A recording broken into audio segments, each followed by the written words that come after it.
जय हिंद दोस्तों, मैं अंकुल स्वागत करता हूं आपको UP constable GK GS practice set की क्लास में। दोस्तों ये क्लास आपकी आगामी यूपी कांस्टेबल परीक्षा के लिए बहुत ही महत्वपूर्ण होने वाली है। तो बिना किसी देरी के साथ क्लास की शुरुआत करते हैं। आज का हमारा मोटिवेशनल थॉट है, मंजिल उन्हीं को मिलती है जिनके सपनों में जान होती है। पंख तो यूं ही फड़फड़ाते हैं, हौसले से उड़ान होती है। तो दोस्तों हौसला बनाए रखिए, लगातार मेहनत करते रहिए। यकीन मानिए जिसने रातें जगी है, उगते हुए सूरज को उसी ने सबसे पहले देखा है। ठीक दोस्तों, इसी हौसले के साथ हम लोग क्लास की शुरुआत करते हैं। आज का हमारा पहला क्वेश्चन है, सूर सरोवर रामसर स्थल के संदर्भ में निम्नलिखित में से कौन सा कथन सत्य है। आपके दो कथन है। पहला कथन है, उत्तर प्रदेश के लखीमपुर खीरी जिले में स्थित है। जो आपका सूर सरोवर जलाशय है, ये उत्तर प्रदेश के लखीमपुर खीरी जिले में स्थित है। दूसरा कथन क्या है, यह एक मानव निर्मित जलाशय है। ठीक दोस्तों, आपके ऑप्शन क्या हो जाएंगे, केवल एक सही, केवल दो सही, या एक दो दोनों सही, या फिर ना तो एक सही ना तो दो सही। दोस्तों अगर बात करते हैं सूर सरोवर रामसर स्थल की, दोस्तों ये जो है इसको एक और नाम से, एक अन्य नाम से भी जाना जाता है, जिसे कहा जाता है कीथम झील। कीथम झील भी एक इसका नाम है, इसको एक कीथम झील के भी नाम से जाना जाता है। और ये दोस्तों क्या है, मानव निर्मित लेक है। क्या है दोस्तों, मानव निर्मित झील है। और ये दोस्तों कहाँ पड़ती है, हमारा आगरा में। ये दोस्तों जो रामसर स्थल है, ये हमारा कहाँ पड़ता है, सूर सरोवर रामसर स्थल आगरा में पड़ता है। और इसे एक अन्य नाम से भी जाना जाता है, क्या, कीथम झील। यानी कि इसका पहला ऑप्शन क्या हो जाएगा, गलत हो जाएगा। ये मानव निर्मित जलाशय है, ये बिल्कुल सही हो जाएगा। तो आपका आंसर क्या हो जाएगा, केवल दो। दोस्तों अगर बात, ये क्या हो गया दोस्तों, अगर बात करते हैं रामसर क्या है। दोस्तों रामसर क्या है कि जो विश्व में आर्द्र भूमि है, इनके संरक्षण के लिए एक रामसर कन्वेंशन हुआ था। क्या हुआ था दोस्तों, रामसर कन्वेंशन। रामसर एक जगह है ईरान में, तो वहीं पे क्या हुआ था, कन्वेंशन हुआ था। और ये दोस्तों रामसर कन्वेंशन का हुआ था 1972 में हुआ था। ठीक दोस्तों, 1971 में रामसर कन्वेंशन हुआ था। और दोस्तों इसमें जो भारत है, भारत इसमें कब शामिल हुआ है, 1982 में। भारत इसमें 1982 में शामिल हुआ है। तो इसमें जो कुछ जो झीलें होती है, जो आर्द्र भूमियां होती, उनको संरक्षण के लिए उनको इसमें शामिल किया जाता है। और इसी तरह कीथम झील को जो है रामसर कन्वेंशन में कब शामिल किया गया था, सन 2023 में। ठीक दोस्तों, 2023 में कीथम झील को रामसर कन्वेंशन में शामिल किया गया था। और जो रामसर कन्वेंशन हुआ था, ये कब हुआ था, 2 फरवरी 1971 को हुआ था। इसी 2 फरवरी को हम, जब ये 2 फरवरी 1971 को हुआ था, इसी को हम लोग क्या मनाते हैं, आर्द्रभूमि दिवस के रूप में मनाते हैं। आर्द्रभूमि दिवस के रूप में हर वर्ष 2 फरवरी को मनाते हैं। ठीक दोस्तों, बढ़ते हैं नेक्स्ट क्वेश्चन की ओर। हमारा अगला क्वेश्चन है, चंद्रप्रभा वन्यजीव अभ्यारण्य उत्तर प्रदेश के एक प्रमुख वन्यजीव अभ्यारण्य है। जो चंद्रप्रभा वन्यजीव अभ्यारण्य है, या उत्तर प्रदेश का एक प्रमुख वन्यजीव अभ्यारण्य है, ये किस जनपद में है। आपके ऑप्शन हो जाएंगे दोस्तों, जनपद पीलीभीत, जनपद चंदौली, जनपद उन्नाव, या जनपद महाराजगंज। ठीक है दोस्तों, पहले तो बात करते हैं जनपद उन्नाव की। जनपद उन्नाव दोस्तों क्या है, ये लखनऊ और कानपुर के बीच में एक छोटा सा जनपद पड़ता है उन्नाव। और यहाँ पे एक पक्षी विहार है, उसका नाम बताइए दोस्तों, आप लोग कमेंट बॉक्स में बताइए क्या नाम है। नवाबगंज पक्षी विहार, नवाबगंज पक्षी विहार, पक्षी विहार। ये दोस्तों बहुत फेमस पक्षी विहार है, ये आपका पड़ता है उन्नाव में। पीलीभीत दोस्तों क्या है, पीलीभीत में एक टाइगर रिजर्व है। क्या है दोस्तों, टाइगर रिजर्व। ये दोस्तों पीलीभीत टाइगर रिजर्व जो है अपना लखीमपुर के पास रोहलखंड का एक डिस्ट्रिक्ट पड़ता है, वहां पे आपका पड़ता है पीलीभीत टाइगर रिजर्व जो है। एक दोस्तों महाराजगंज की बात करते हैं। अभी यहाँ पे एक हाल ही में क्या गिद्ध संरक्षण केंद्र बनाया गया है। आपका जो गोरखपुर डिस्ट्रिक्ट पड़ता है, उसके जस्ट बगल में पड़ता है, क्या पड़ता है ये, और यहाँ पे बनाया गया है क्या,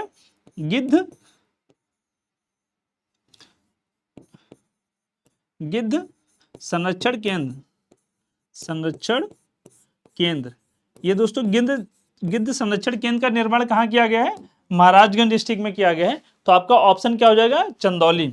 ये जो चंद्रप्रभा वन्यजीव अभ्यारण्य है, ये आपका दोस्तों कहाँ पड़ता है, चंदौली में पड़ता है। और इसका जो कुल क्षेत्रफल है दोस्तों, ये कितना है, 78 किलोमीटर स्क्वायर। ठीक दोस्तों, और ये आपके एग्जाम के लिए उत्तर प्रदेश का कोई भी क्वेश्चन आपके एग्जाम के लिए बहुत ही इंपॉर्टेंट है। और दोस्तों ये सारे क्वेश्चन जो है, जो आपका ऑप्शन से जो आपके ऑप्शन एक्सप्लेन किए जाते हैं, इनकी भी दोस्तों आप लोग बार बार प्रैक्टिस करते रहिए, ये आपके एग्जाम के लिए बहुत इंपॉर्टेंट है। उत्तर प्रदेश में भाबर क्षेत्र निम्नलिखित में से किस प्रकार की मृदा पाई जाती है? जो भाबर क्षेत्र में निम्नलिखित में से किस प्रकार की मृदा पाई जाती है? जो भाबर क्षेत्र है वहां पे किस प्रकार की मृदा पाई जाती है? आपके ऑप्शन है महीन मृदा, जलोढ़ मृदा, कंकरीली या पथरीली, या भूर मृदा। दोस्तों देखिए, जो हिमालय है हमारा प्यारा, ये हमारा हिमालय है, ठीक दोस्तों, और इसके पास क्या होता है, यहाँ पे पथरीली भूमि पाई जाती है। हिमालय से क्या होता है दोस्तों, जब नदियां निकलती हैं यहाँ नदियां विलुप्त हो जाती हैं, उसके बाद एक क्षेत्र पाया जाता है दोस्तों, ऐसे ये तराई, इसमें क्या होता है, तराई क्षेत्र जो होता है इसमें बाढ़ आने की संभावना, बाढ़ जो सबसे ज्यादा आती है वो तराई क्षेत्र में आती है। इसके बाद दोस्तों एक क्षेत्र पड़ता है आपका, उसके आगे पड़ता है ये नदी वाला क्षेत्र, और ये दोस्तों उसके बगल में क्या पड़ता है आपका, नदी के जो साइड वाला क्षेत्र है, ये दोस्तों क्षेत्र, ये नदी, यहाँ पे क्या होती कि नदी जो है जैसे अपने साथ मिट्टी बहा के लाती है, उपजाऊ मृदा, तो वो पहले लाती है, फिर बाढ़ के कारण वो फैल जाती है, और फिर उसके साथ फिर दूसरी नई मृदा आ जाती है। तो दोस्तों ये चार पार्ट आपके जो बनते हैं। अब देखिए इसमें बात करते हैं, ये जो पथरीली भूमि है, ठीक दोस्तों, इसको कहा जाता है भाबर, इसको कहा जाता है दोस्तों भाबर। ये तो दूसरा पार्ट बनेगा जहां बार बार बाढ़ आती है, इसको कहा जाता है तराई क्षेत्र। उसके बाद दोस्तों ये जो नदी के किनारे वाली भूमि होती है, इसको कहा जाता है बांगर। और जो दोस्तों बीच नदी के पार्ट बिल्कुल जस्ट बगल वाली भूमि होती है, इसको कहा जाता है खादर, इसको कहा जाता है खादर। और खादर ही दोस्तों क्या होता है, सबसे उपजाऊ मृदा होती है, सबसे उपजाऊ मृदा, ठीक दोस्तों। तो ये जो जस्ट जो आपका नदी, पहाड़ों से जब नदियां निकलती हैं तो पहाड़ों की जो तली वाला क्षेत्र होता है, जो जस्ट थोड़ा सा पहाड़ों से जुड़ा हुआ होता है, ये यहाँ पे दोस्तों क्या होता है, कंकर और पथरीली भूमि होती है, इसलिए इस क्षेत्र को भाबर कहा जाता है।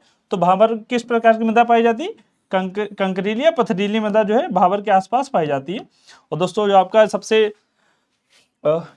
आपका सबसे उपजाऊ मृदा होती है वो आपकी खादर होती है, उससे कम उपजाऊ होती है आपकी बांगर। और तराई क्षेत्र दोस्तों वो होता है जहां पे बाढ़ लगातार पानी बना रहता है, और वो वहां पे जो नदियां दोस्तों यहाँ पे क्या होती है, भाबर क्षेत्र में नदियां विलुप्त हो जाती हैं, तो तराई क्षेत्र में नदियां ऊपर आ जाती हैं, इसलिए वहां पे क्या होता है कि पानी का बहाव अधिक होता है, और जो है बाढ़ की संभावना ज्यादा बढ़ जाती है। बढ़ते हैं नेक्स्ट क्वेश्चन की ओर। हमारा अगला क्वेश्चन है, उत्तर प्रदेश में से कौन सा क्षेत्र आदिकल्प की प्राचीनतम शैलों से निर्मित है? मतलब कौन सा ऐसा क्षेत्र है जो आदिकल्प के समय की जो प्राचीनतम शैलें हैं उससे निर्मित है? आपके ऑप्शन हो जाएंगे शिवालिक, विंध्याचल, रोहेलखंड या बुंदेलखंड। ठीक दोस्तों, देखिए अगर बात करते हैं शिवालिक की, शिवालिक दोस्तों क्या हो जाएगा, जो हमारा हिमालय है, हिमालय का जो सबसे दक्षिणतम पार्ट है उसको शिवालिक कहा जाता है। क्या है ये दोस्तों, हिमालय जो है हिमालय का दक्षिणतम भाग,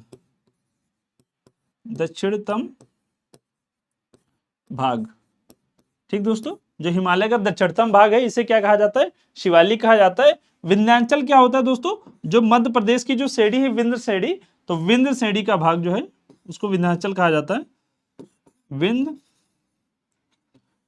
विंध्यन श्रेणी जो दोस्तों पड़ती है, विंध्यन श्रेणी, इसका जो भाग है इसको विंध्याचल कहा जाता है। रोहेलखंड दोस्तों जो हमारा ऊपर के डिस्ट्रिक्ट है, आपका बिजनौर हो गया, बिजनौर हो गया, आपका शाहजहांपुर हो गया, बरेली हो गया, ये सारे डिस्ट्रिक्ट आपके आते हैं रोहेलखंड में। और बुंदेलखंड दोस्तों क्या होता है, जो बुंदेलखंड हमारा नीचे का पार्ट होता है, दक्षिण के पार्ट, जिसमें 7 जिले आते हैं, 7 जिलों से मिलकर बुंदेलखंड पड़ता है। और बुंदेलखंड का दोस्तों जो विस्तार है वो यूपी तथा एमपी में है। यूपी और एमपी दोनों क्षेत्रों में दोस्तों बुंदेलखंड का विस्तार पाया जाता है। ठीक दोस्तों, तो आप जो सबसे प्राचीनतम शैलों से निर्मित जो जगह है वो भी कौन सी है, बुंदेलखंड। तो आपका आंसर क्या हो जाएगा, डी। ठीक दोस्तों, जैसे ये हमारा प्यारा उत्तर प्रदेश है, तो देखिए जो ये एरिया हमारा हो गया आपका, जालौन हो गया, झांसी हो गया, ललितपुर, महोबा, हमीरपुर, बांदा, चित्रकूट, ये दोस्तों जो 7 डिस्ट्रिक्ट हैं ये आपके क्या है, ये आपके सातों डिस्ट्रिक्ट किसके? बुंदेलखंड के, बुंदेलखंड। ठीक दोस्तों, ये आपके सातों डिस्ट्रिक्ट क्या हो जाएंगे? बुंदेलखंड के हो जाएंगे। ये आपका दोस्तों मिर्जापुर सोनभद्र वाला जो क्षेत्र है, ये आपका विंध्य क्षेत्र में आता है, विंध्यन क्षेत्र। एक सेकंड दोस्तों, विंध्यन क्षेत्र में आता है। ठीक दोस्तों, बात करते तो रोहेलखंड की, तो हमारे यहाँ देखिए महोबा से लगा के रामपुर होते हुए बदायूं, शाहजहांपुर, आपका पीलीभीत बरेली वाला जो है ये आपका पड़ता है रोहेलखंड। रोहेलखंड वाला क्षेत्र कौन सा पड़ता है? आपका ऊपर वाला। ठीक दोस्तों, ये आपके मेन पार्ट हो जाता है। आपका बुंदेलखंड हो गया, विंध्यन हो गया, रोहेलखंड हो गया, और दोस्तों आपका कुछ बचा है शिवालिक। हाँ दोस्तों, तो और ये जो पार्ट पड़ता है ऊपर वाला, जस्ट ऊपर वाला इसके, आपका उत्तराखंड वाला जो थोड़ा पार्ट है, ये आपका पूरा शिवालिक श्रेणी में पड़ता है, जिसमें आपका देहरादून हो गया, जो दून घाटियां हैं, देहरादून हो गया, ये आपका जो ऋषिकेश वाली जो पहाड़ियां हैं, सब शिवालिक पहाड़ियों में आती हैं। ठीक दोस्तों, बढ़ते हैं नेक्स्ट क्वेश्चन की ओर। हमारा अगला क्वेश्चन है, भारत के कुल भौगोलिक क्षेत्रफल में उत्तर प्रदेश का कितना भौगोलिक प्रतिशत है? जो भारत का कुल भौगोलिक क्षेत्रफल है उसमें उत्तर प्रदेश का कितना भौगोलिक क्षेत्रफल है? दोस्तों आप लोग इसका कमेंट बॉक्स में आंसर बताइए। देखिए, भारत का जो क्षेत्रफल है उसकी कुल लंबाई क्या है? जो भारत का क्षेत्रफल है, भारत का क्षेत्रफल कितना है? जैसे दोस्तों आप लोग फोन नंबर याद करते हैं, वैसे इसको याद कर लीजिए, 32 87 263 वर्ग किलोमीटर। ये हमारा क्या है? भारत का क्षेत्रफल है। भारत का कुल क्षेत्रफल कितना है दोस्तों? 32 87 263 वर्ग किलोमीटर। और विश्व में भारत क्षेत्रफल के मामले में दुनिया का 7वां सबसे बड़ा स्थान है, और जनसंख्या के मामले में हम लोग चीन को भी बहुत पीछे छोड़ चुके हैं, टॉप पे पहुंच गए हैं। ठीक दोस्तों, तो हमारा जो भारत का क्षेत्रफल कितना हो जाएगा? 32 87 263 वर्ग किलोमीटर। बात करते हैं दोस्तों उत्तर प्रदेश का। यूपी का क्षेत्रफल दोस्तों कितना है? आप लोग कमेंट बॉक्स में बताइए दोस्तों, यूपी का क्षेत्रफल कितना है? यूपी का क्षेत्रफल आपको दोस्तों पड़ेगा 240 9 एक सेकंड दोस्तों, 200 अरे क्या हो रहा है? यूपी का दोस्तों आपका क्षेत्रफल है 240 928 वर्ग किलोमीटर। ठीक दोस्तों, कितना पड़ेगा? 240 928 वर्ग किलोमीटर। ये दोस्तों आपका यूपी का क्षेत्रफल पड़ेगा पूरा 240 और 928 वर्ग किलोमीटर। और ये कुल पूरे भारत के क्षेत्रफल का कितना है? 7.33% है।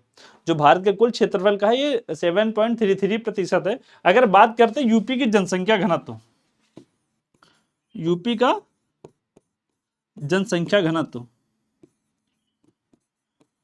आप लोग बताइए दोस्तों, कितना है जनसंख्या घनत्व? ये दोस्तों कितना है? 829 किलोमीटर प्रति 829 किलो व्यक्ति प्रति किलोमीटर में है, व्यक्ति प्रति किलोमीटर स्क्वायर। ठीक दोस्तों, 829 व्यक्ति प्रति किलोमीटर स्क्वायर है। ये उत्तर प्रदेश का जनसंख्या घनत्व है। और उत्तर प्रदेश का क्षेत्रफल दोस्तों कितना है? 240, ये आपका 240 और 928 वर्ग किलोमीटर। भारत के कितना है दोस्तों? 32 87 263 वर्ग किलोमीटर। और जो उत्तर प्रदेश का क्षेत्रफल है वो कुल भारत के क्षेत्रफल का कितना है दोस्तों? 7.33 वर्ग किलोमीटर। दोस्तों अगर क्षेत्रफल के हिसाब से राज्य की बात की जाए तो सबसे बड़ा डिस्ट्रिक्ट आपका कौन सा हो जाएगा? राजस्थान, उसके बाद आपका मध्य प्रदेश, फिर दोस्तों क्या है? महाराष्ट्र, फिर आपका कौन सा हो जाएगा? उत्तर प्रदेश। तो क्षेत्रफल के मामले में अगर बात करें तो भारत का सबसे बड़ा राज्य कौन सा है? राजस्थान, फिर मध्य प्रदेश, फिर महाराष्ट्र, फिर उत्तर प्रदेश। और दोस्तों जनसंख्या के मामले में उत्तर प्रदेश टॉप पे है। ठीक दोस्तों, बढ़ते हैं नेक्स्ट क्वेश्चन की ओर। हमारा अगला क्वेश्चन है, हाल ही में ग्लोब वेल्थ कन्वेंशन 2023 का आयोजन किस देश में हुआ? जो ग्लोब वेल्थ कन्वेंशन दोस्तों है, ग्लोब वेल्थ कन्वेंशन 2023 का जो आयोजन हुआ है किस देश में हुआ है? आपके ऑप्शन है लंदन, संयुक्त राज्य अमेरिका यानी यूएसए, इटली और जर्मनी। आप लोग कमेंट बॉक्स में दोस्तों बताइए इसका जो है कन्वेंशन में किस देश में हुआ है। देखिए दोस्तों, बात करते हैं जर्मनी की। पहले आप राजधानी देखिए सभी देशों की। जर्मनी की राजधानी दोस्तों क्या है? पेरिस। ठीक दोस्तों, इटली की क्या है? रोम। यूएसए की क्या है दोस्तों? Washington, Washington DC. दोस्तों मैं एक चीज आप लोग से बोलना चाह रहा हूँ, ये शायद लास्ट वीडियो में मेरे से गलत हो गया था। जो यूनेस्को का मुख्यालय है वो आपका पेरिस में पड़ता है, लेकिन जो उसकी स्थापना हुई थी मैंने उसमें से गलत बता दी थी दोस्तों, तो आप लोग सही कर लीजिएगा। सही कर लीजिएगा, जो यूनेस्को है इसका मुख्यालय आपका पेरिस में ही पड़ता है, लेकिन जो इसकी दोस्तों स्थापना हुई थी वो 1945 में हुई थी। इसके लिए मैं माफी चाहता हूँ, ये क्वेश्चन मेरे से गलत हो गया था। यूनेस्को की दोस्तों स्थापना कहाँ हुई थी? पेरिस में, और 1945 में हुई थी। और इसके जो पहली बैठक हुई थी लंदन में हुई थी, बाद में इसके मुख्यालय को फ्रांस की राजधानी पेरिस में शिफ्ट किया गया था। और आपका जो एएफओ का मुख्यालय है दोस्तों, एफएओ का दोस्तों, ये आपका कहाँ पड़ता है दोस्तों? एएफओ का मुख्यालय आपका कहाँ है? रोम में पड़ता है। वॉशिंगटन डीसी की दोस्तों अगर बात की जाए तो दो बड़े मुख्यालय हैं। कौन कौन सा आपका? यूएसए में कौन कौन से? वर्ल्ड बैंक और आईएमएफ। दोस्तों इसको इधर लिख देते हैं। यूएसए में दो संस्थाएं हैं, कौन सी? वर्ल्ड बैंक और आईएमएफ। इन दोनों संस्थाओं का मुख्यालय दोस्तों कहाँ है? आपका यूएसए में पड़ता है। तो ग्लोबल वर्ल्ड हेल्थ जो कॉन्फ्रेंस है, इसका जो आयोजन हुआ था वो दोस्तों हुआ था लंदन में। और इसमें दोस्तों क्या था कि जो विश्व में जो स्वास्थ्य की समस्याएं बढ़ रही हैं, इस पे निवेश करने के लिए कुछ देशों का मिलकर एक संगठन बनाया गया था कि हमें एक फंड इकट्ठा करना है हर साल, जो मानव के हेल्थ से रिलेटेड होंगे, हेल्थ से जो रिलेटेड बीमारियां उत्पन्न हो रही उस पर खर्च करने के लिए। ठीक दोस्तों, बढ़ते नेक्स्ट क्वेश्चन है, नेक्स्ट क्वेश्चन की ओर। 21वीं सदी की आर्थिक साझेदारी हेतु अटलांटिक घोषणा किन दो देशों के द्वारा की गई थी? ये दोस्तों अटलांटिक घोषणा की गई थी 21वीं सदी में आर्थिक साझेदारी बढ़ाने के लिए। ये किन तो दो देशों के द्वारा की गई थी? आपके ऑप्शन है USA Germany, USA UK, USA Taiwan, या जर्मनी ऑस्ट्रेलिया। देखिए दोस्तों, ये अटलांटिक घोषणा जो की गई थी, ये रूस और चीन के बढ़ते प्रभाव को काउंटर करने के लिए यूएसए और यूके के बीच की गई थी। ठीक दोस्तों, यूएसए यूके के बीच में ये घोषणा दोस्तों किसके? यूएसए प्लस यूके के बीच में की गई थी। और इसका जो मेन उद्देश्य क्या था? चीन और तथा जो रूस के बढ़ते प्रभाव को कम करने के लिए, बढ़ते प्रभाव को कम करने के लिए, कम करने के लिए। और दोस्तों इसमें जो जो प्रमुख मुद्दे इसके क्या थे? जैसे क्या करना है?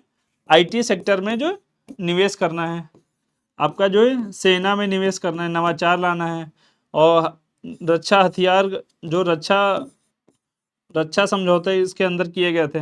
और दोस्तों क्या था? जो साइबर अटैक होते हैं ना, साइबर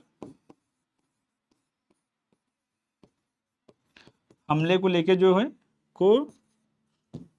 साइबर हमले आदि समझौते के क्या थे? प्रमुख मुद्दे थे। समझौते के प्रमुख मुद्दे थे। तो आपका आंसर क्या हो जाएगा दोस्तों? USA UK. बात करते हैं यूएसए ताइवान। देखिए दोस्तों, अभी क्या है, ताइवान पे लगातार चीन का खतरा मंडरा रहा है। चीन किसी भी वक्त ताइवान पे कब्जा कर सकता है। तो इसका मेन रीजन क्या है दोस्तों? क्या आप लोग बता सकते हैं कि क्या कौन सा ऐसा रीजन है जिसके ताइवान पे चीन कब्जा करना चाह रहा है? देखिए, ताइवान एक छोटा सा द्वीपीय देश है जो चाइना के जस्ट बगल में है। और इसकी जो रक्षा कौन करता है? रूस करता है। यानी कि इसके पास अपनी खुद की कोई सेना नहीं है। जो भी सेना है वो यूएसए है, और यूएसए से इसने वो बाउंड हो रखा है कि इनकी जो है सुरक्षा यूएसए करेगा। इनके पास सिलिकॉन भारी मात्रा में पाया जाता है। सिलिकॉन दोस्तों, एक सेकंड दोस्तों, सिलिकॉन, एक सेकंड, अरे ये क्या हो रहा है? सिलिकॉन दोस्तों जो है इनके पास भारी मात्रा में है, और इसी सिलिकॉन पे कब्जा करने के लिए जो है चीन जो है सिलिकॉन पर अपना अधिकार एक मतलब स्थापित करने के लिए ताइवान पर कब्जा करना चाहता है। और दोस्तों देखिए, सिलिकॉन का प्रयोग आजकल जितने भी आईटी सेक्टर के जो भी हमारी जो इलेक्ट्रिक चीज़ें बनती हैं, सारी चीज़ों में होता है। आपका मोबाइल से लैपटॉप, कंप्यूटर, टैब, एनीथिंग जो भी चीज़ें बनती है सब में सिलिकॉन का प्रयोग होता है। और इसी सिलिकॉन पर अपना मतलब प्रभुत्व स्थापित करने के लिए चीन जो है ताइवान पर कब्जा करना चाहता है, और अमेरिका जो है इसके पक्ष में खड़ा। बाकी आप जान रहे हैं जर्मनी की कैपिटल दोस्तों आपकी क्या है? पेरिस। पेरिस में दोस्तों कौन सा मुख्यालय है? यूनेस्को का मुख्यालय है। ठीक दोस्तों। ऑस्ट्रेलिया की आपकी कैपिटल क्या है? कैनबरा। कैनबरा दोस्तों कहाँ की कैपिटल है आपकी? ऑस्ट्रेलिया की। बढ़ते हैं नेक्स्ट क्वेश्चन की ओर। हमारा अगला क्वेश्चन है, जून 1923 में भारतीय रिजर्व बैंक आरबीआई का उप कार्यालय कहाँ खोला जाएगा? कहाँ खोला गया? तो जून 2023 में भारतीय रिजर्व बैंक जो है उसका एक उप कार्यालय खोला गया है। वो कहाँ खोला गया है? तो आपके ऑप्शन है आगरा, कोहिमा, दिसपुर या इनमें से कोई नहीं। बात करते हैं दोस्तों अगर आरबीआई की, तो आरबीआई की स्थापना कब हुई थी? आप लोग कमेंट बॉक्स में बताइए आरबीआई की स्थापना कब हुई थी? भारतीय रिजर्व बैंक अधिनियम 1934 के अंतर्गत, अधिनियम 1934 के अंतर्गत 1 अप्रैल 1935 को भारतीय रिजर्व बैंक की स्थापना हुई थी। कब दोस्तों? 1 अप्रैल 1935 की। और ये दोस्तों किस कमेटी की सिफारिश हुई थी? कौन सा आयोग था? यंग हिल्टन आयोग। हिल्टन आयोग, ये हिल्टन आयोग की सिफारिश पे हुई थी। और 1949 में इसका क्या हुआ था दोस्तों? 1949 में इस बैंक का क्या कर दिया गया था? राष्ट्रीयकरण। राष्ट्रीयकरण कब किया गया था? 1949 में। तो आरबीआई का राष्ट्रीयकरण 1949 में किया गया था। 1 अप्रैल 1935 को आरबीआई की स्थापना हुई थी। और दोस्तों इसका एक उप कार्यालय कहाँ खोला गया है? आपके ऑप्शन आगरा, कोहिमा, दिसपुर। तो दोस्तों आपका जो ऑप्शन है आप लोग आंसर कमेंट बॉक्स में बताइए दोस्तों कि इसका जो है मुख्यालय कहाँ, मतलब जो उप मुख्यालय कहाँ खोला गया है। देखिए जो हमारा नॉर्थ ईस्ट में जो हमारी 7 सिस्टर है वहाँ पे एक डिस्ट्रिक्ट है नागालैंड। तो नागालैंड की राजधानी दोस्तों क्या है? कोहिमा। नागालैंड डिस्ट्रिक्ट पड़ता है, इसकी राजधानी कोहिमा है। और यहाँ पे एक इसका उप कार्यालय खोला गया है। बाकी आप देख रहे हैं आगरा आपका उत्तर प्रदेश में संबंधित है। आगरा का आपका ताजमहल इससे जस्ट आपके लिए इंपॉर्टेंट पड़ जाते हैं। और इससे थोड़ी सी दूर पे जो फतेहपुर सीकरी एक डिस्ट्रिक्ट, फतेहपुर सीकरी एक जगह है जिसे अकबर ने बसाया था। वहाँ पे दोस्तों वहाँ की जो प्रमुख इमारतें हैं, आपका दीवाने आम, दीवाने खास हो गया, शीश महल हो गया, पंच महल हो गया, बीरबल महल हो गया, और सलीम चिश्ती की दरगाह हो गया, आपका बुलंद दरवाजा हो गया, ये सारी चीज़ें वहाँ पे निर्मित हैं जो आपके एग्जाम के लिए बहुत ही इंपॉर्टेंट हैं। तो आप लोग इसको देखते रहिए और बार बार इसका दोस्तों रिवीजन करते रहिए। क्वेश्चन रिपीट होंगे दोस्तों आगे, तो आप जितना रिवीजन करते रहेंगे, जितना क्लास के साथ रेगुलर बने रहेंगे, आपको उतना ही बेनिफिट होने वाला है। तो बढ़ते हैं नेक्स्ट क्वेश्चन की ओर। हमारा अगला क्वेश्चन है, 16 महाजनपदों में से किसकी राजधानी तक्षशिला थी? जो हमारे 6ठी शताब्दी में जो 16 महाजनपद बने थे उसमें किसकी राजधानी जो है तक्षशिला थी? आपके ऑप्शन है कौशल, कुरु, वज्र या गांधार। ठीक दोस्तों, आप बताइए कौन से महाजनपद है जिनकी राजधानी तक्षशिला थी? दोस्तों पहले देखिए जो 16 महाजनपद है इसकी चर्चा कहाँ की गई थी दोस्तों? आप लोग बताइए जो 16 महाजनपद है इतिहास में इसकी चर्चा कहाँ देखने को मिलती है, मतलब कहाँ से हमें पता चलता है कि जो 16 महाजनपदों की स्थापना की गई थी? दोस्तों इसके 2 सूत्र हैं। एक तो अंगुत्तर निकाय है जो बौद्ध ग्रंथ से है, एक भगवती सूत्र है जो जैन धर्म से संबंधित है। यानी पहले कौन सा है? अंगुत्तर निकाय है, अंगुत्तर निकाय इनकी जो, और दूसरा दोस्तों कौन सा है? भगवती सूत्र। ये आपका दोस्तों बौद्ध धर्म से संबंधित है, बौद्ध धर्म से। ये आपको दोस्तों किससे? जैन धर्म से। ये भी लिख देता हूं इसमें।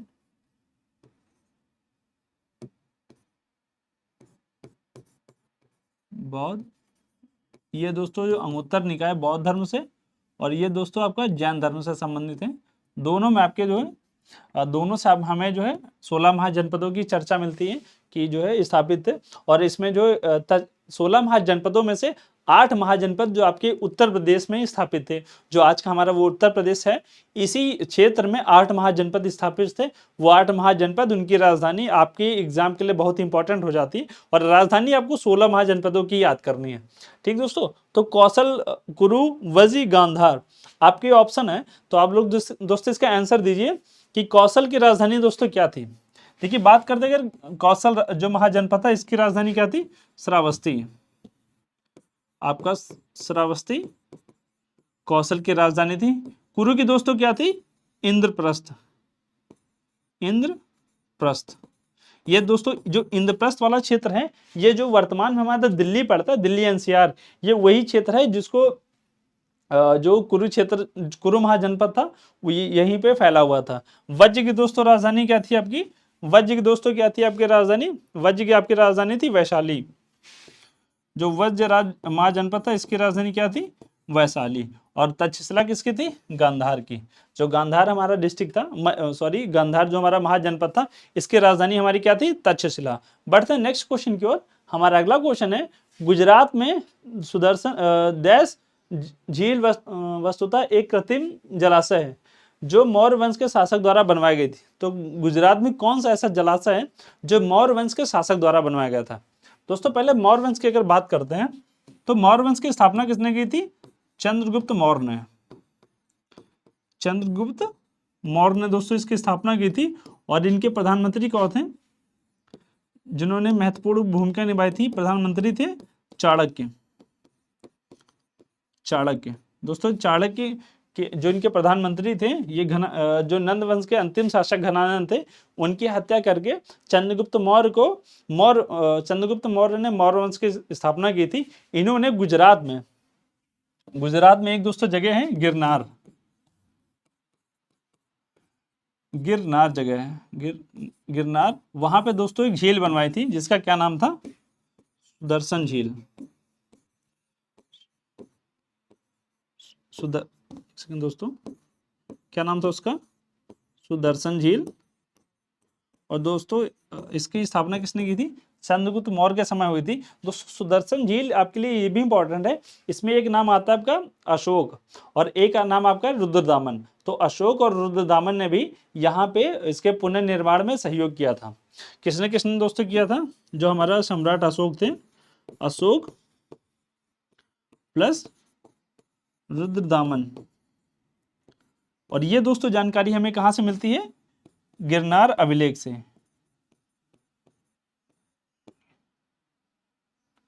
एक सेकंड दोस्तों, ये हमें जानकारी मिलती है गिरनार अभिलेख से। अभिलेख ये हमारा कहाँ पड़ता है, गुजरात में पड़ता है, गिरनार अभिलेख दोस्तों गुजरात में पड़ता है। बाकी दोस्तों अगर लोनार झील की बात करते हैं, तो लोनार झील आपकी कहाँ है, ये हमारे दोस्तों पड़ती है महाराष्ट्र में। और ये दोस्तों लोनार झील की जो खास बात है, ये उल्का पिंड से निर्मित है।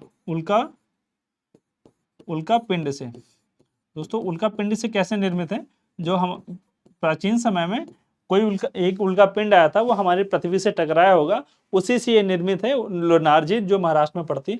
पुष्कर झील दोस्तों कहाँ पड़ती है, राजस्थान के एक बहुत प्यारा सा जिला है अजमेर।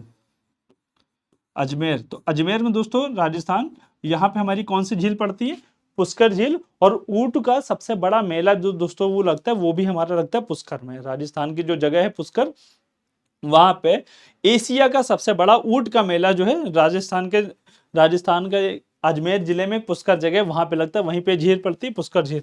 लोकटक झील दोस्तों कहाँ आपकी, मणिपुर में। आपका जो मणिपुर है, यहाँ पे दोस्तों आपकी कौन सी झील है, लोकटक झील। आपका आंसर क्या हो जाएगा, सुदर्शन झील, ऑप्शन डी।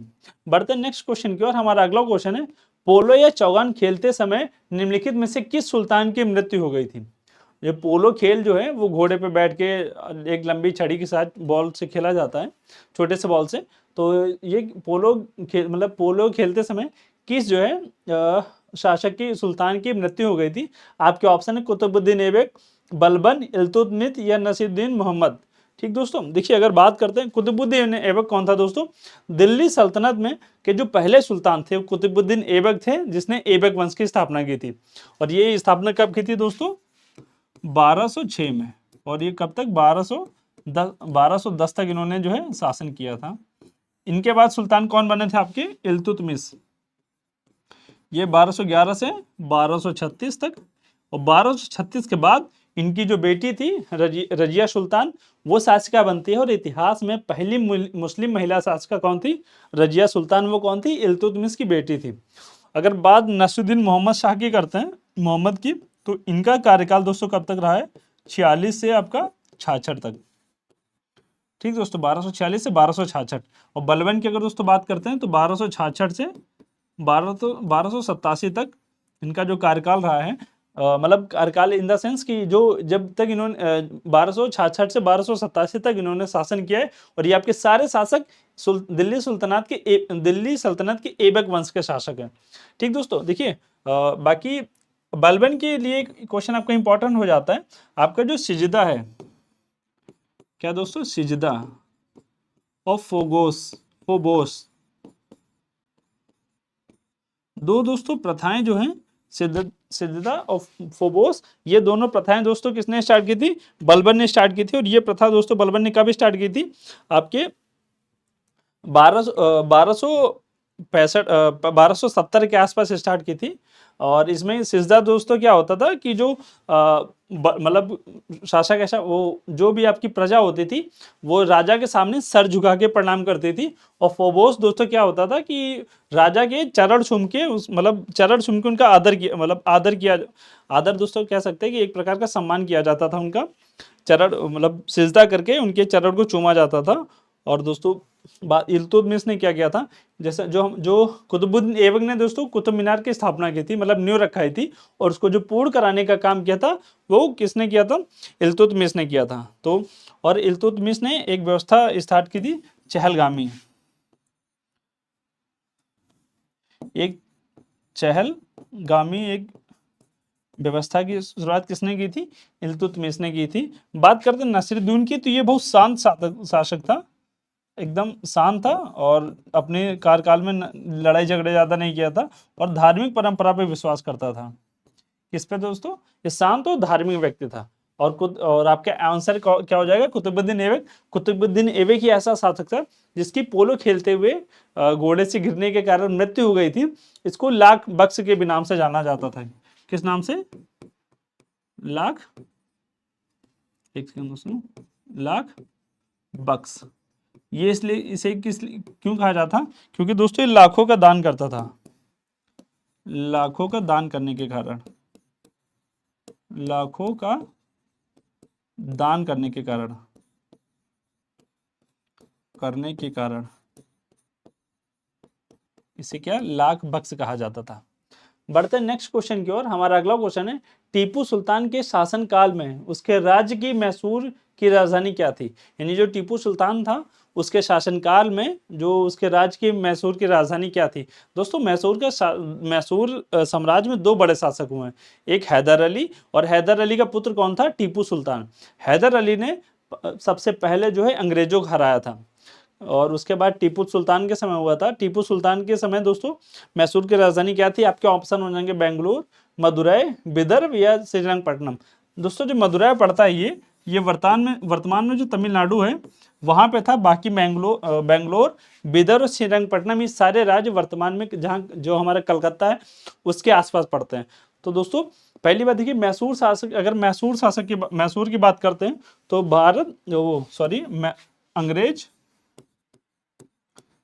अंग्रेज वर्सेस मैसूर। ठीक दोस्तों, अंग्रेज और मैसूर के मध्य टोटल 4 युद्ध लड़े गए थे। प्रथम, द्वितीय, तीसरा और अंतिम युद्ध दोस्तों जो हुआ था वो श्रीरंगपट्टनम में हुआ था। जो श्रीरंगपट्टनम ये क्या थी दोस्तों? मैसूर की राजधानी भी थी। मैसूर की राजधानी क्या थी? श्रीरंगपट्टनम थी। और श्रीरंगपट्टनम ही टीपू सुल्तान का जो फेवरेट किला था, मतलब जो उसका बहुत प्रिय किला था उसमें एक था श्रीरंगपट्टनम का किला। और श्रीरंगपट्टनम के किले में ही जो आपके वो थे गवर्नर, जो जनरल थे वेलेजली, जो चतुर्थ आंग्ल मैसूर युद्ध हुआ था। आंग्ल मैसूर युद्ध ये हुआ था आपका 1799 में। चतुर्थ आंग मैसूर युद्ध में अंग्रेजों का नेतृत्व जो है वेलेस्ली ने किया था, और इसी युद्ध में श्रीरंगपट्टनम के किले पर टीपू सुल्तान की हत्या कर दी गई थी, और यहाँ से मैसूर पर अंग्रेजों का कब्जा हो गया था। तो मैसूर पर अंग्रेजों का कब्जा कब हुआ था आपका? 1799 में। टीपू सुल्तान की मृत्यु कहाँ हुई थी? श्रीरंगपट्टनम के किले पर, और उस समय वो गवर्नर जनरल कौन था आपका? Lord Wellesley. ठीक दोस्तों, और लॉर्ड वेलेस्ली आपका किस लिए जाना जाता है? सहायक संधि के लिए, सहायक संधि। तो अगर आपका क्वेश्चन पूछा जाता है कौन सा ऐसा गवर्नर जनरल है जो सहायक संधि के लिए जाना जाता है? Lord Wellesley. ठीक दोस्तों, ये आपका एग्जाम के लिए भी बहुत इंपॉर्टेंट हो जाता है, लॉर्ड वेलेस्ली। बढ़ते हैं नेक्स्ट क्वेश्चन की ओर। हमारा अगला क्वेश्चन है 1919 में निम्नलिखित में से कौन सी घटना नहीं हुई थी? तो कौन सी दोस्तों घटना है जो 1919 में नहीं हुई थी? देखिए, रॉलेट एक्ट दोस्तों कब आया था? ये भी आपका 1919 में आया था, 13 अप्रैल 1919। जलियांवाला बाग दोस्तों, ये भी 19 अप्रैल 1919 को हुआ था। ठीक दोस्तों, मॉन्टेग्यू चेम्सफोर्ड सुधार दोस्तों कब आया था? ये भी दोस्तों आपको 1918 से 1919 के बीच आया था। मॉन्टेग्यू दोस्तों क्या थे आपके? ये आपके जो सचिव थे, भारत सचिव, और जेम्स फोर्ड क्या थे? ये वायसराय थे, वायसराय। ठीक दोस्तों, इनके समय क्या था? मॉन्टेग्यू चेम्सफोर्ड सुधार आया था। और बंगाल के विभाजन दोस्तों आपका कब हुआ था? 7 अगस्त 1905 में। तो दोस्तों कौन सी घटना है जो 1919 में नहीं हुई थी? आपका बंगाल का विभाजन। दोस्तों बंगाल का विभाजन आपका हुआ था 7 अगस्त 1905 को, और ये बंगाल का विभाजन जो प्रभावित हुआ था वो अक्टूबर में प्रभावित हुआ था, 20 अक्टूबर को। तो उसी दिन हम लोग जो है उसी समय जो भारत की जनता में जन आक्रोश, बहुत बड़े पैमाने पर जन आक्रोश देखा गया था। लोगों ने आपस में क्या, एक दूसरे को राखी बांधी थी, गंगा स्नान किया था। रविन्द्रनाथ टैगोर जी ने जो है अमार सोनार बांग्ला नामक गीत लिखा था, जो हमारे जो बंगाल के भाइयों की एकता का प्रतीक के रूप में भी जाना जाता है। चलते बढ़ते नेक्स्ट क्वेश्चन की ओर। हमारा अगला क्वेश्चन है, आंदोलन रेड शर्ट के अगवा कौन थे? जो आंदोलन रेड शर्ट हुआ था, इसके अगवा कौन थे? आपके ऑप्शन है मौलाना आजाद, मोहम्मद अली खान, अब्दुल गफ्फार खान, या अशफाक उल्लाह खान। ठीक दोस्तों, देखिए जो एक संस्था थी 1929 की बात करते हैं दोस्तों, खुदाई खिदमतगार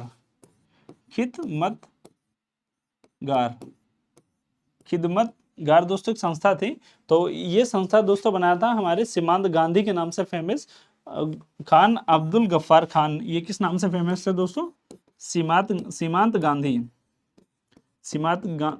गांधी के नाम से फेमस थे, खान अब्दुल गफ्फार खान। इन्हीं के द्वारा एक संस्था बनाई गई थी, खुदाई खिदमतगार। ठीक दोस्तों, और ये संस्था का निर्माण कब हुआ था? 1929 में हुआ था। खुदाई, ये दोस्तों हो जाएगा, खुदाई खिदमतगार जो है, इस संस्था का निर्माण दोस्तों हुआ था 1929 में हुआ था।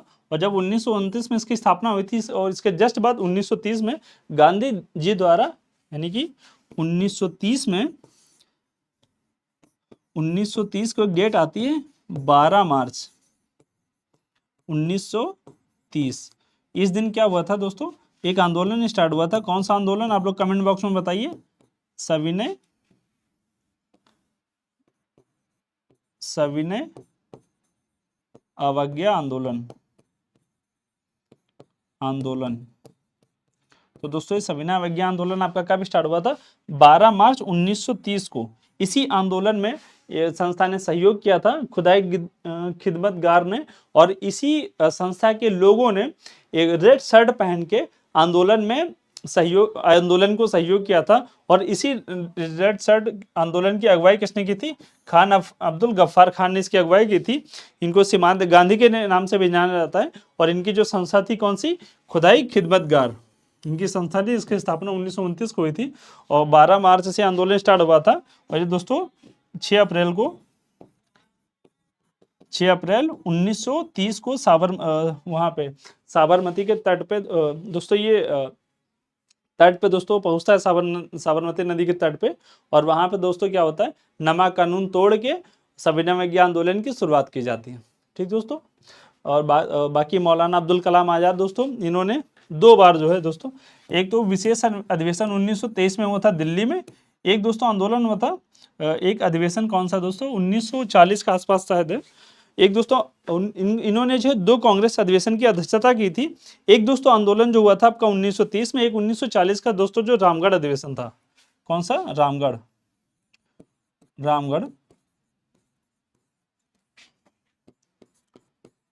अधिवेशन। और दोस्तों ये कौन सा है?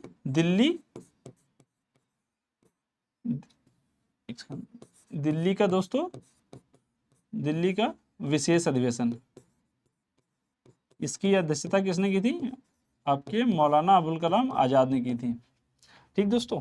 बाकी मोहम्मद अली, आप समझ रहे मोहम्मद अली जिन्ना, पाकिस्तान जब इनका एक बहुत बड़ा रोल रहा था पाकिस्तान को भारत से अलग करने में।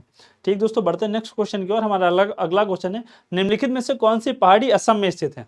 तो एक आपकी पहाड़ियां हैं, इसमें कौन सी पहाड़ी असम में स्थित है? आपका ऑप्शन है जावेदी, कार्बी एंगलोंग पहाड़ी, सेवराय पहाड़ी या अरावली पहाड़ी। दोस्तों ये अरावली पहाड़ी कहाँ पड़ती है? आपकी वर्तमान राजस्थान में पड़ती है। और ये दोस्तों क्या है, राजस्थान की जीवन रेखा भी कही जा सकती है। बाकी आपकी सेवराय और जावेदी पहाड़ी की बात दोस्तों बात करते हैं, तमिलनाडु में पड़ती है। कहाँ दोस्तों? आपका तमिलनाडु, वर्तमान के तमिलनाडु में दोनों पहाड़ियां पड़ती है। कौन सी? सेवराय जावेदी। और असम में आपकी कौन सी पहाड़ी है? कार्बी एंगलोंग पहाड़ी आपकी कहाँ पड़ती है? असम में पड़ती है। ठीक दोस्तों, बढ़ते हैं नेक्स्ट क्वेश्चन की और। हमारा अगला क्वेश्चन है, उस दर्रे का नाम बताइए जिसे उत्तराखंड के तीर्थ यात्रियों द्वारा कैलाश मानसरोवर यात्रा के लिए प्रयोग किया जाता है। तो उस दर्रे का नाम बताइए जिसका प्रयोग कैलाश मानसरोवर यात्रा के लिए किया जाता है। आपके ऑप्शन हो जाएंगे पेंसुला, खारदुंगला, बनिहाल या लिपुलेख। ठीक दोस्तों, देखिए पेंसुला और खारदुंगला ये दोनों दर्रे दोस्तों आपके कहाँ हैं? वर्तमान लद्दाख में। और लद्दाख में दोस्तों काराकोरम श्रेणी में पड़ते हैं। कौन से? पेंसुला और खारदुंगला। जो आपका बनिहाल दर्रा है दोस्तों, ये आपका कहाँ पड़ता है? जम्मू में। जो हमारा जम्मू है, जम्मू यहाँ पे पड़ता है। और ये दोस्तों क्या करता है? जम्मू और श्रीनगर को आपस में जोड़ता है। जम्मू और श्रीनगर को आपस में जोड़ने का काम करता है। किसको? जम्मू और श्रीनगर। हाँ ठीक दोस्तों, जम्मू और श्रीनगर को आपस में कौन सा दर्रा जोड़ता है? बनिहाल। दोस्तों बात देखिए, आपका जो ये दर्रा है लिपुलेख, ये आपका आंसर हो जाएगा, क्योंकि जो कैलाश मानसरोवर यात्रा है ये किस दर्रे से होके होती है? लिपुलेख दर्रा से। और भारत और चीन के बीच में व्यापार जो है, भारत और चीन के बीच में जो है जो व्यापार दोस्तों होता है, व्यापार ये भी क्या होता है? लिपुलेख दर्रे से ही होकर होता है। और दोस्तों उत्तराखंड के 3 दर्रे की मैं ठीक बता दे रहा हूँ। एक आप नाम याद कर लीजिए, मालिनी। ठीक दोस्तों, और इससे आपके तीनों दर्रे तैयार हो जाएंगे। जो महत्वपूर्ण दर्रे हैं, माँ से दोस्तों क्या हो जाएगा आपका? दोस्तों माँ से हो जाएगा माड़ा, ला से लिपुलेख। ठीक दोस्तों, और नी से आपका नीति। एक सेकंड दोस्तों, नीति दर्रा। तो माड़ा, नीति, लिपुलेख ये तीनों दर्रे आपके कहाँ के हैं? उत्तराखंड के। कहाँ के दोस्तों? माड़ा, नीति, लिपुलेख। माड़ा दर्रा, नीति दर्रा और लिपुलेख दर्रा, ये दोस्तों आपके कहाँ पड़ते हैं? उत्तराखंड में। बढ़ते नेक्स्ट क्वेश्चन की ओर। हमारा अगला क्वेश्चन है, निम्नलिखित में से कौन भारत के लेक डिस्ट्रिक्ट के नाम से जाना जाता है? यानी कौन सा ऐसा जिला है या फिर स्थान है जो लेक डिस्ट्रिक्ट के नाम से जाना जाता है? आपके ऑप्शन क्या हो जाएंगे? नैनीताल, शिमला, सिक्किम या मैराथन। देखिए सिक्किम क्या है दोस्तों, सिक्किम 1975 में भारत से जुड़ा था। जो है आपका 1975 में दोस्तों ये जो है इसको भारत से जोड़ा गया था 1975 में। और सिक्किम इकलौता ऐसा जिला बन गया है जहां पर जो टूरिस्ट आते हैं उनको जो है अपना जो कचरा होता है उसके लिए एक थैला लेके आना अनिवार्य है। अगर आप बतौर टूरिस्ट सिक्किम में जाते तो आपके पास एक थैला अपने अपना खुद का थैला होना चाहिए, जिससे आपके जो आप कचरा फैलाते हैं उससे वहाँ पे मतलब वहाँ पे जो कचरा है वो कम हो सके। बाकी बात करते हैं शिमला, तो आप समझे रहे हैं दोस्तों, शिमला क्या है, एक टूरिस्ट पर्यटक स्थान, पर्यटक प्लेस है, पर्यटन स्थान है, पर्यटन के लिए महत्वपूर्ण है, महत्वपूर्ण। और दोस्तों हमारा क्या आलू अनुसंधान केंद्र कहाँ पड़ता है, आलू अनुसंधान केंद्र, अनुसंधान केंद्र, ये दोस्तों कहाँ पड़ता है, ये भी हमारा पड़ता है शिमला में। दोस्तों लेक डिस्ट्रिक्ट के नाम से कौन जाना जाता है, नैनीताल। उत्तराखंड का एक बहुत सा खूबसूरत जिला है नैनीताल, जो जिसमें बहुत सारे लेक हैं, जैसे आपका नैनीताल हो गया, भीमताल हो गया, नौकुचिया ताल हो गया, ऐसे बहुत सारे ताल हैं जिनको इसीलिए इसको लेक डिस्ट्रिक्ट के नाम से भी जाना जाता है। और ये बहुत उत्तराखंड का बहुत बढ़िया टूरिस्ट प्लेस है। बढ़ते नेक्स्ट क्वेश्चन की और, हमारा अगला क्वेश्चन है, निम्नलिखित में से कौन सा राज्य में अधिकतम जनसंख्या में ऑर्किड पाए जाते हैं, ऑर्किड, सॉरी ऑर्किड दोस्तों पाए जाते हैं। ऑर्किड दोस्तों क्या होता है, एक प्रकार का फूल होता है जो कहाँ उगता है दोस्तों, पहाड़ों पे। ठीक दोस्तों, पहाड़ों पर ही उगता है, और ऑर्किड एक प्रकार का फूल होता है। और दोस्तों ये सबसे ज्यादा कहाँ उगता है, पहाड़ों पे। तो ये आपके ऑप्शन क्या हो जाएंगे, असम, अरुणाचल प्रदेश, मेघालय या सिक्किम। तो इसकी सबसे अधिकतम संख्या कहाँ पाई जाती है दोस्तों, आप लोग कमेंट बॉक्स में बताइए। देखिए 1280 के आसपास इसकी जनसंख्या आपकी पाई जाती है आंध्र प्रदेश में, और लगभग 578, 500, एक सेकंड क्या हो रहा है, अरे 578, इतनी इसकी जनसंख्या आपकी सिक्किम में दोस्तों पाई गई, अभी तक देखी गई है।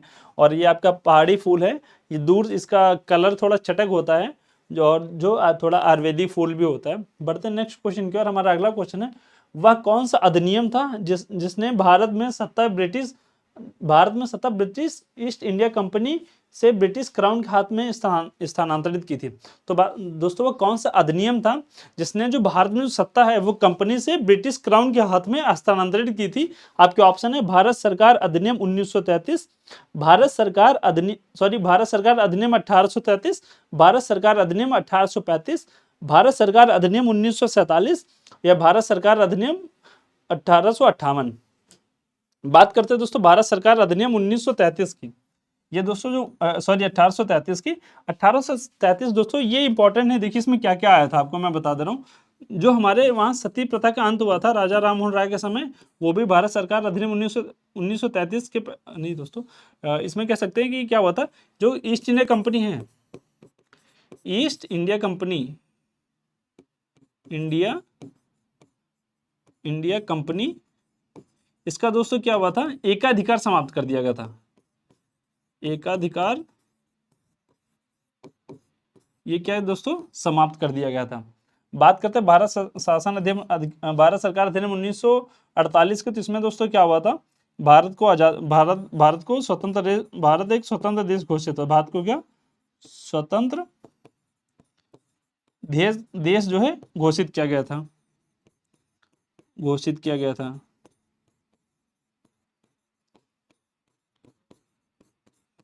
ठीक दोस्तों, हमारा जो आज़ादी का अधिनियम है भारत सरकार अधिनियम 1947 के अंतर्गत ही आया था।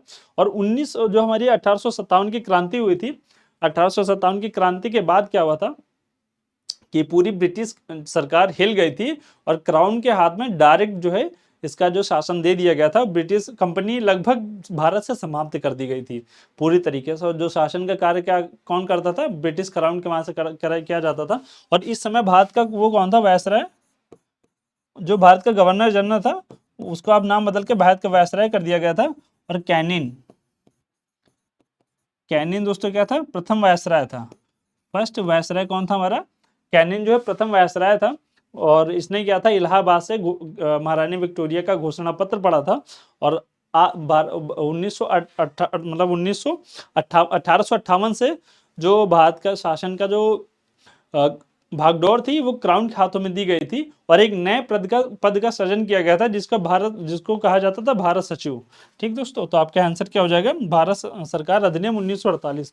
हमारा अगला क्वेश्चन है, भारतीय संविधान का कौन सा अनुच्छेद 31वीं नीति निर्देशक सिद्धांत के प्रभावी करने के लिए कानून का संरक्षण किससे संबंधित है? जो हमारा नीति निर्देशक सिद्धांत को प्रभावी करने के लिए कानून का संरक्षण है वो किससे संबंधित है?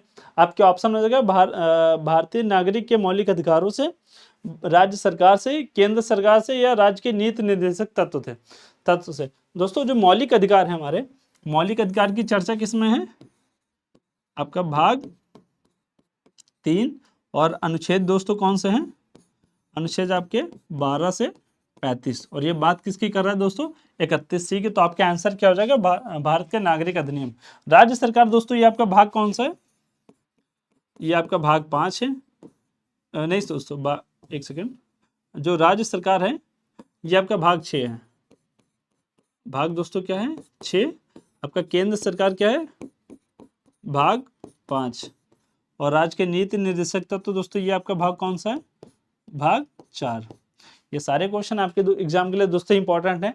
आपके संविधान के 22 भाग, 12 अनुसूचियां, जो भी महत्वपूर्ण संविधान संशोधन है, महत्वपूर्ण आर्टिकल हैं, ये दोस्तों सारे क्वेश्चन आपके एग्जाम के लिए बहुत इंपॉर्टेंट हो जाते हैं। ठीक दोस्तों, यहीं पे आपकी क्लास की समाप्ति करते हैं। दोस्तों क्लास आपको कैसे लगी आप लोग कमेंट बॉक्स में बताइए। ज़्यादा से ज़्यादा क्लास को लाइक करिए और लोगों में शेयर करिए, आपका एग्जाम बहुत पास है। ठीक दोस्तों, अगर कुछ और आपको कुछ जो भी आपको कमी लग रही हो आप लोग कमेंट बॉक्स में बताइए। आपकी क्लास अभी थोड़े दिन बाद रेगुलर आने वाली है। और ठीक है दोस्तों, जय हिंद, नमस्कार, लव यू ऑल।